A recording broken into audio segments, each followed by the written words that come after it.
প্রিয় শিক্ষার্থী বন্ধুরা, সবাই কেমন আছো? আশা করি ভালো আছো। আজকে আমি রসায়ন বিজ্ঞানের একাদশ অধ্যায় খনিজ সম্পদ জীবাশ্মে পর্ব 2 ক্লাস নিতে যাচ্ছি। আজকের বিষয়বস্তু অ্যালকেন।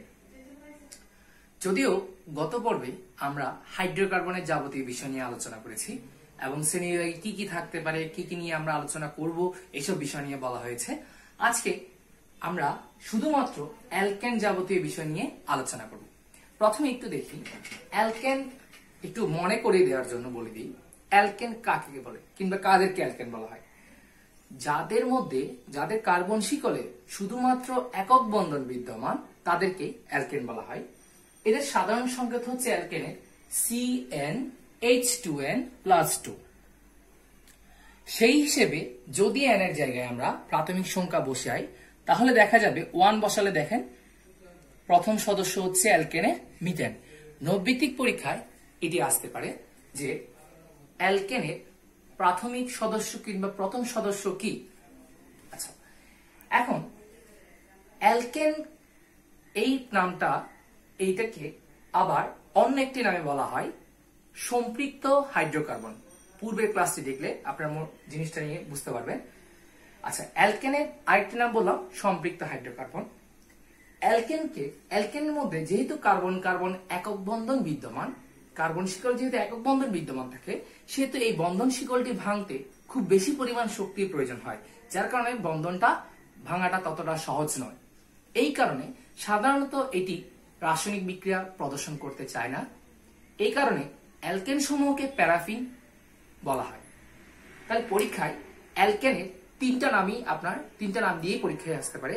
অ্যালকেন দিয়েও প্রশ্নটা হতে পারে, সম্পৃক্ত হাইড্রোকার্বন দিয়েও প্রশ্নটা হতে পারে, প্যারাফিন দিয়েও প্রশ্নটা হতে পারে।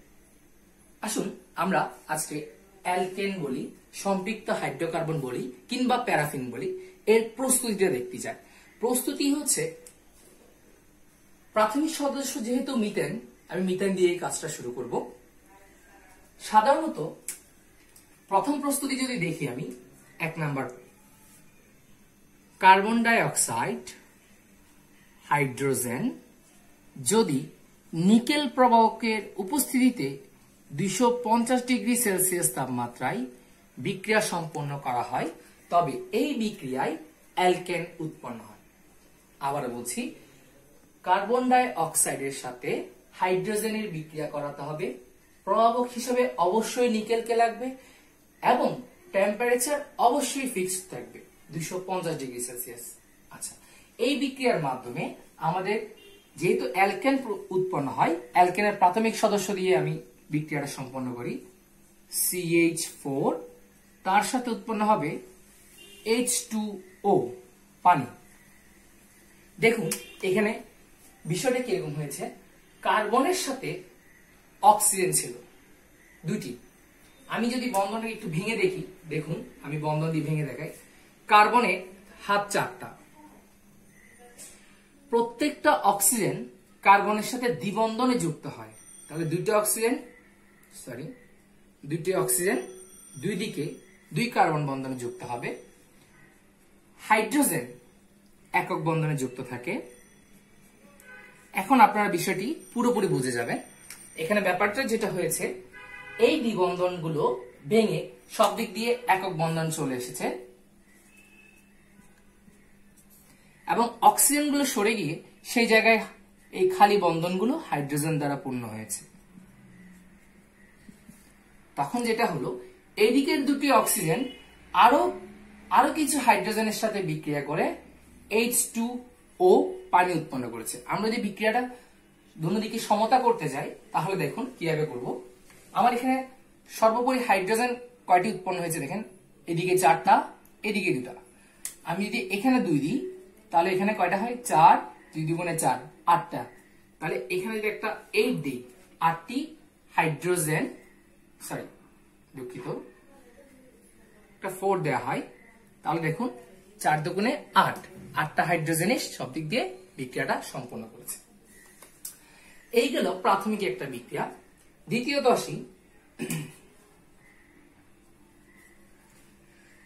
আসি ফ্যাটি অ্যাসিডের সোডিয়াম লবণ থেকে অ্যালকেন প্রস্তুতি। আমি আবারও বলছি, ফ্যাটি অ্যাসিডের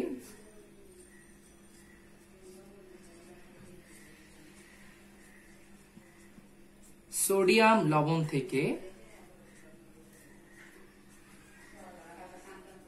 অ্যালকেন প্রস্তুতি, অথবা ফ্যাটি অ্যাসিড না বলে, ফ্যাটি অ্যাসিড থেকে না বলে এই বিক্রিয়াটাকে ডি কার্বক্সিলেশন বিক্রিয়া বলা হয়। এখন আসুন আমরা ডি কার্বক্সিলেশন বিষয়টা কিরকম একটু জানি। ডি শব্দের অর্থ হচ্ছে, ডি দিয়ে যেটা বোঝায় বাদ দেওয়া। ডি কার্বো তার মানে হচ্ছে একটি কার্বন এখান থেকে অপসারিত হবে। আচ্ছা, আমরা মূল বিক্রিয়াটা শুরু করে দিই তাহলে। ফ্যাটি অ্যাসিডের সোডিয়াম লবণ যেহেতু, একটু দেখুন, CH3COO ফ্যাটি অ্যাসিডের সংকেত হচ্ছে CH3COOH, এটা হচ্ছে মূল সংকেত। এখানে হাইড্রোজেনটা সোডিয়াম দ্বারা কোনো কারণে প্রতিস্থাপিত হয়েছে, যার কারণে ফ্যাটি অ্যাসিডের সোডিয়াম লবণ আসছে। এই যৌগটার নাম হচ্ছে ফ্যাটি অ্যাসিডের সোডিয়াম লবণ, অথবা সোডিয়াম ইথানোয়েট, অথবা বলতে হবে সোডিয়াম ইথানোয়েট। সোডিয়াম ইথানোয়েটকে সোডিয়াম হাইড্রোক্সাইডের সাথে NaOH, সোডিয়াম হাইড্রোক্সাইডের সাথে বিক্রিয়া করাতে হবে। প্রভাবক হিসেবে থাকবে ক্যালসিয়াম অক্সাইড। ক্যালসিয়াম অক্সাইড এই মুহূর্তে যদি এদেরকে উত্তপ্ত করা হয়, এরা পরস্পরের সাথে বিক্রিয়া করে অ্যালকেন উৎপন্ন করে CH4, আর উৎপন্ন হবে সোডিয়াম কার্বনেট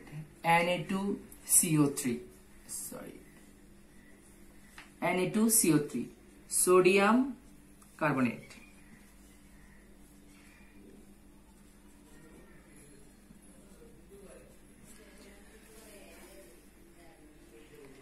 দেখুন এখানে এই যে NaOH আর CaO ক্যালসিয়াম অক্সাইড, এই দুজনের যে সমন্বয়, যে মিশ্রণটা, এটিকে বলা হয় সোডা লাইম। এটিকে বলা হয় সোডা লাইম।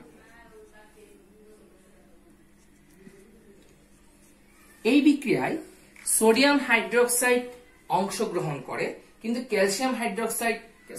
ক্যালসিয়াম অক্সাইড বিক্রিয়াটিতে অংশগ্রহণ করে না। এটি শুধুমাত্র বিক্রিয়াটিকে সামনের দিকে কিংবা সম্পন্ন হতে সহায়তা করবে। আচ্ছা, আমরা একটু দেখি বিক্রিয়ার কিভাবে সম্পন্ন হয়েছে, একটু সহজভাবে মনে রাখার উপায়টা দেখি। দেখুন এখানে যেটা হয়েছে সেটি হচ্ছে COONA, এই পুরো অংশটা OH দ্বারা প্রতিস্থাপিত হয়েছে। দুঃখিত, একটু দেখুন, সোডিয়াম ইথানোয়েটের COONA অংশটি হাইড্রোজেন দ্বারা প্রতিস্থাপিত হয়ে, তাহলে কি হচ্ছে দেখেন, আগেই 3টি হাইড্রোজেন এখানে ছিল, একটি হাইড্রোজেন যদি প্রতিস্থাপিত হয়ে আসে তাহলে যোগের হচ্ছে CH4, অ্যালকেন পেয়ে গেছি আমরা। বাদ বাকি অংশটা কিরকম হচ্ছে দেখুন, সোডিয়াম অক্সাইড এর সাথে সংযুক্ত হবে, সোডিয়াম দুইটি, Na2 কার্বন, C বসলো, অক্সিজেন এখানে দুইটা, এখানে একটা, O3, Na2CO3, সোডিয়াম কার্বনেট। এখন বিক্রিয়াটা যদি আমি ডিকার্বক্সিলেশন বিক্রিয়া বলতে হয়, তাহলে আমি তার প্রমাণটা কিভাবে দেখাবো। দেখুন পুরো যৌগের মধ্যে কোন কার্বন প্রতিস্থাপিত হয়েছে কিনা দেখুন, চলে গেছে কিনা দেখুন, অপসারিত হয়েছে কিনা দেখুন। এই যে দেখুন CH3COON, পুরো যৌগ থেকে এই কার্বনটি বাদ পড়ে গেছে, যার কারণে এই পুরো বিক্রিয়াকে ডিকার্বক্সিলেশন বিক্রিয়াও বলা হয়। আচ্ছা, আমাদের মোটামুটি অ্যালকেন প্রস্তুতির এই দুটি ধাপ বিক্রিয়া মনে রাখলেই হয়ে যায়। প্রথম বিক্রিয়া হচ্ছে প্রাথমিকভাবে কার্বন ডাই অক্সাইডের সাথে হাইড্রোজেন নিকেল প্রভাবকের উপস্থিতি 250 ডিগ্রি সেলসিয়াস তাপমাত্রায় বিক্রিয়া করবে। দ্বিতীয় বিক্রিয়া হচ্ছে ফ্যাটি অ্যাসিডের সোডিয়াম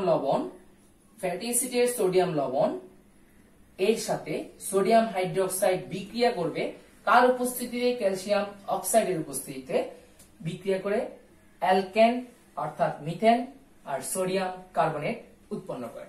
আচ্ছা, এবার আমরা প্রস্তুতি যখন শেষ হয়ে গেল, আমরা ধর্মে আসব।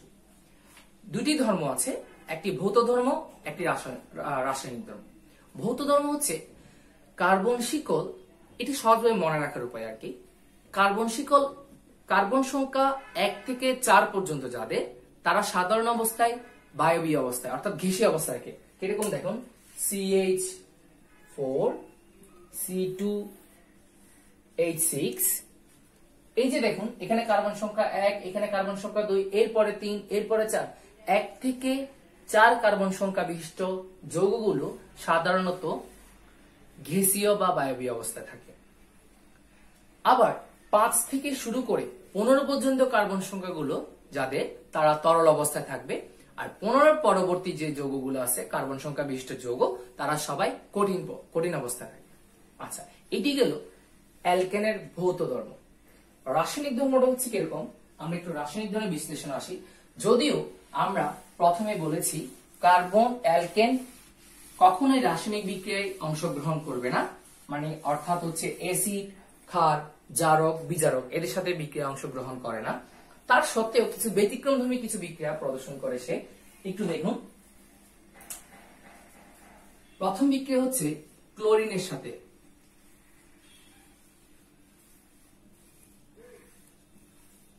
ক্লোরিনের সাথে দেখুন,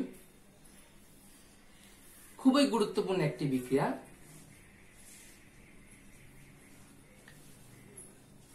ক্লোরিনের সাথে বিক্রিয়ায় প্রথম অবস্থায় আমি সাধারণ সংকেতটা লিখলাম CH4, তার সাথে যদি ক্লোরিন বিক্রিয়া করাই, প্রবক হিসেবে অবশ্যই আল্ট্রাভায়োলাইট ইউভি অর্থাৎ অতি বেগুনি রশ্মি অবশ্যই প্রয়োজন হবে এই জায়গায়, এটা অবশ্যই লিখতে হবে, না হলে পরীক্ষক আপনাকে একটি নাম্বারও দিবে না।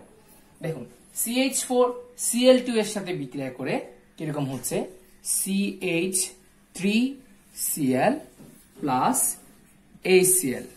আমি বিক্রিয়াটিকে ভেঙে দেখাচ্ছি পার্শ্ববর্তী। দেখুন, CH4 একটু ভেঙে লিখলে CH4, তার সাথে ক্লোরিনের বিক্রিয়া হচ্ছে, একটি ক্লোরিন একটি হাইড্রোজেনকে প্রতিস্থাপিত করবে।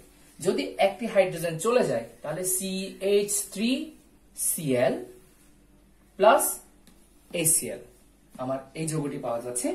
যৌগটির নাম হচ্ছে CH3Cl ক্লোরোমিথেন।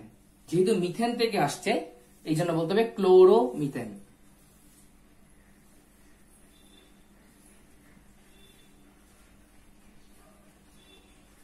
এটা একটি শিকল বিক্রিয়া। যেহেতু শিকল বিক্রিয়াগুলো শুরু যেরকম করে হবে ঠিক শেষ পর্যন্ত বিক্রিয়াটা সেই অনুযায়ী চলতে থাকবে।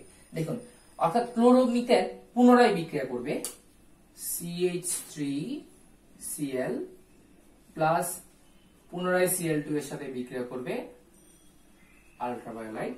এখানে হচ্ছে কি দেখুন, CH2Cl2 প্লাস HCl। আমি আবার পাশে ভেঙে দেখাচ্ছি, CH3Cl তার সাথে Cl বন্ড Cl বিক্রিয়া করালে কি হচ্ছে দেখুন, আবার একটা ক্লোরিন আবার একটা হাইড্রোজেনকে অপসারিত করবে, অর্থাৎ ক্লোরিন হাইড্রোজেনের জায়গায় আসবে, হাইড্রোজেন ক্লোরিনের জায়গায় আসবে। তাহলে সংকেতটা হচ্ছে কিরকম দেখুন, CH2Cl2 হাইড্রোজেন ক্লোরিনের সাথে বিক্রিয়া করে HCl। দ্বিতীয় বিক্রিয়া শেষ, পরবর্তী যেটা আসবে CH2Cl2 তার সাথে ক্লোরিন পুনরায় বিক্রিয়া করবে। এবার যা হবে CH3Cl প্লাস HCl। দেখুন বিক্রিয়াটি কিভাবে সম্পন্ন হয়েছে, CH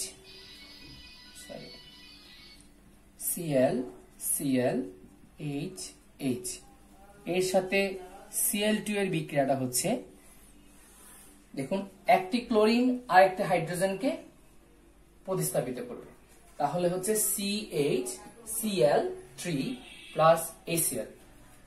উপরের যৌগটির নাম হচ্ছে ক্লোরিন দুইটি, দেখুন ক্লোরিন দুটি, তাহলে বলতে হবে ডাই ক্লোরো মিথেন। আর নিচের যৌগটিকে বলতে হবে তিন, যেহেতু ক্লোরিন যেহেতু তিনটি, ট্রাই ক্লোরো মিথেন। এটিকে ক্লোরোফর্মও বলা হয়, ক্লোরোফর্মও বলা হয়, যেটি চেতনানাশক হিসেবে ব্যবহার করা হয়। আচ্ছা, পরবর্তী যে বিক্রিয়াটা দেখুন CH_Cl3 এর সাথে পুনরায় ক্লোরিন যদি বিক্রিয়া করায়, এবার যা হবে H যেটি অবশিষ্ট ছিল সেটিও এখন চলে যাবে CCl4 প্লাস HCl, অর্থাৎ ব্যাপারটা হলো এরকম,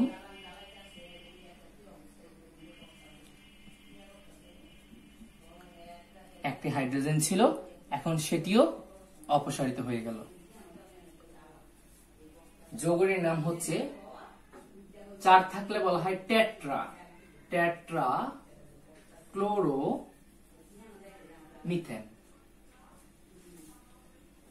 তাহলে বিক্রিয়াটিকে শিকল বিক্রিয়া কেন বলছি দেখুন, এই প্রথম বিক্রিয়া শুরু করেছে হাইড্রোজেনকে অপসারণের মাধ্যমে।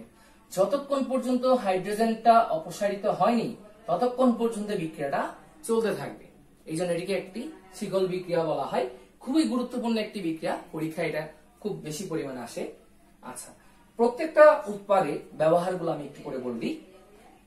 ক্লোরোমিথেন, এটি বিভিন্ন রাসায়নিক দ্রব্যাদি প্রস্তুতিতে ব্যবহার করা হয়। ডাইক্লোরোমিথেন, এই যৌগটি কাপড়ে রঞ্জক পদার্থ হিসেবে ব্যবহৃত হয়। তৃতীয় যৌগ যেটি, সেটি নিয়ে আপাতত আপনাদেরকে বলে দেওয়া হয়েছে, ট্রাইক্লোরোমিথেন, আরেক নাম হচ্ছে ক্লোরোফর্ম, সবাই এই নামটার সাথে পরিচিত, যেটি চেতনানাশক হিসেবে ব্যবহার করা হয়। সর্বশেষ যৌগটি টেট্রাক্লোরোমিথেন, এটি কাপড়ে ড্রাই ওয়াশের ক্ষেত্রে ব্যবহার করা হয়। প্রিয় বন্ধুরা, আমার অ্যালকেন নিয়ে যাবতীয় প্রক্রিয়া, প্রস্তুতি বলুন, ধর্ম বলুন, রাসায়নিক ধর্ম বলুন, সম্পূর্ণ আলোচনা সম্পন্ন। আপনাদের পরীক্ষায় প্রশ্নটা অ্যালকেন নিয়ে এই টপিকগুলোর মধ্যে থেকেই হবে। যদি এই বিষয়টা, আলোচনার বিষয়টা দেখার পর আপনি পড়াটা দেখুন, বইতে পড়লে আমার আশা করি মনে হয় কোনো সমস্যা হবে না। তারপরে যদি কোনো বিষয় নিয়ে জানতে থাকেন তাহলে আপনারা অবশ্যই আমাদের কমেন্ট বক্সে আমাদের সাথে যোগাযোগ করবেন। ধন্যবাদ সবাইকে। আর মনে করে আমাদের যে ইউটিউব চ্যানেল আছে সেটা লাইক, কমেন্ট, শেয়ার করে আমাদের সাথে থাকবেন। ধন্যবাদ।